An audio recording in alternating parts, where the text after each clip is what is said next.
Well, hello there.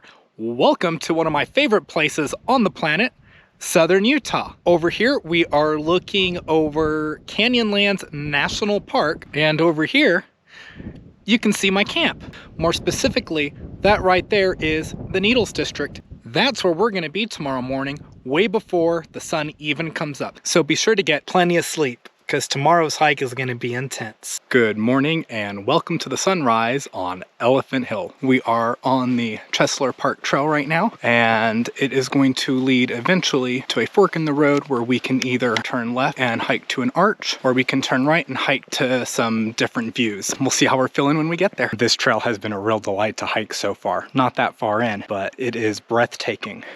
Not because I'm out of shape, but breathtaking because these views, these rock formations, all of this is just out of this world. That mesa over there, that top part, is where the car was parked last night. That's where I slept. Pretty cool seeing it from down here. Come take a look at this. This is the reason that I chose this particular trail in this particular park.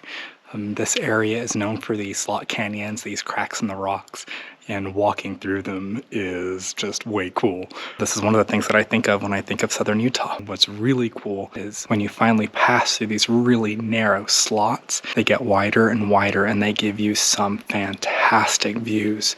Hiking this trail has been a different experience than the trails that I've been doing over the past couple of months. The past few trails have been hiking to the top of Texas, hiking to the tallest peak in New Mexico, hiking to the tallest sand dune in Colorado. This one is about hiking to see beautiful views and beautiful rock formations.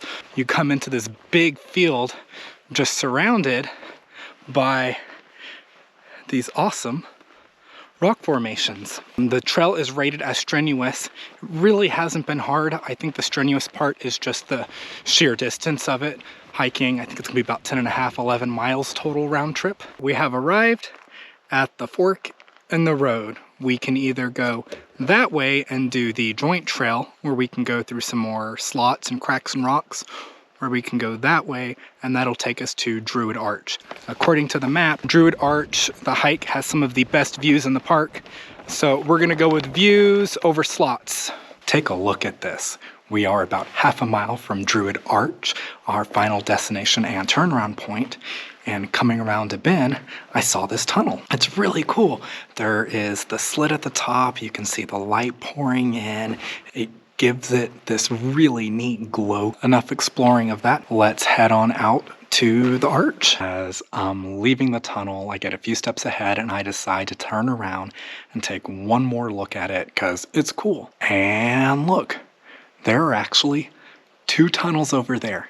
I'm off in there exploring that one tunnel, the one over there, and I'm like, this is cool, and I have no idea that there's another one right next to it. This was not in any of the trail guides. This was in none of the publications that I read. It's not mentioned on the maps. Way cool. All right, I guess we really should continue on.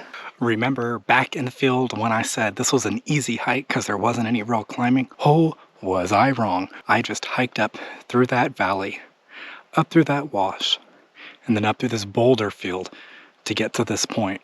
Not only was I wrong about that, but I was wrong about the distance. Back at those tunnels, I said we were half a mile from Druid Arch. Ooh, I was very wrong. More like 4 miles away from Druid Arch. I had somehow taken an alternate route, which is the reason why those two were not in the trail guide. Because, well, I was not on the trail the guide was trying to tell me about. But I think it's totally worth it. What do you think?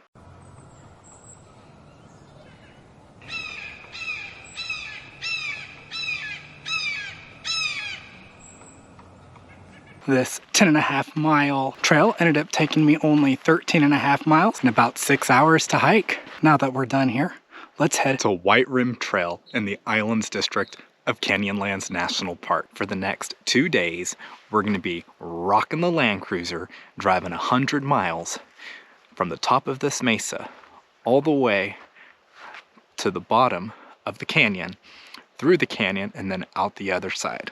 Hop on into the passenger side and let's get going. Whoa, man, that was a That was a steep road. The video footage doesn't do it any justice. There was these hairpin turns, super steep with little room for error.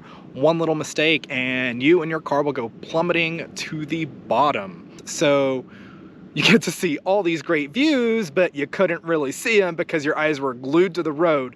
Toyota did great. I had it in 4 low in the lowest gear and didn't even have to touch the brakes once. An arch is forming right there underneath where the road goes. Ah! Down there, that is the Colorado River. That river is responsible for this whole entire canyon. This natural beauty right here is called Musselman Arch. No joke, that's really what it's called. The trail's gotten pretty technical now. It is rocky and bumpy as heck. You definitely need good clearance for this. Well, I guess I was wrong about needing a capable 4-wheel drive vehicle with significant clearance. That's a Toyota Sienna, all-wheel drive, but a Toyota Sienna minivan with Canada license plates. So you either need a vehicle with really good clearance or you need to be a Canadian. It is now almost 2 o'clock and I've been driving for quite a while, halfway to my campsite. It's taken a little bit longer than I anticipated. So I'm just gonna sit here and enjoy the view for a minute to take a break. And I'm gonna eat a Little Debbie brownie and I am going to drink some Kool-Aid. No, I'm not standing on the edge of a cliff just to get a picture and video of this. No, I wouldn't do something that stupid. I like this particular spot a lot because on either side of the canyon, there is a rock tower that looks like a centurion guarding passage through the canyon. That's a relief. Finally made it to my camp spot. I am drained. It is a good thing that I drive a beige car. Can't see any of the dirt on it. In order to drive the White Rim Trail, you have to secure a permit. To secure a permit, you have to reserve a campground. I chose the only one that was open, which was the halfway campground. I won't do that again. Next time I would do it in 3 trips. That was too much to drive in one day. One of the great things about these campgrounds is each one of them has a toilet. Yeah. No complaints about this camp spot. It's no 4 seasons. There's no jacuzzi, hot tub, or room service, but there's this view and it doesn't get better than that. My only real complaint is the celery kind of tastes like soap. Are you afraid of heights? Then this road definitely is not for you. Let's take a moment to thank the Colorado River, all of its tributaries, every raindrop for carving out this canyon, the Grand Canyon, and all the other majestic views out here. Thank you, Colorado River. Thank you. Just hit a bunch of sand pits. Can't show you the sand pit because I've already cleared it and I didn't want to stop because I didn't want to get stuck, but you can see all the dust that I kicked up back there. It was so deep, the car started swirling. That is a lot of sand I kicked up.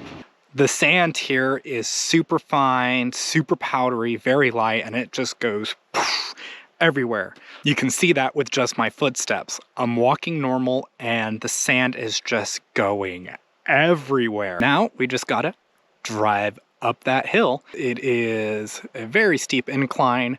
It is on loose, powdery sand. On one edge, we have a cliff that'll take you tumbling down to the bottom. And we don't want to go to the bottom, we want to go to the top.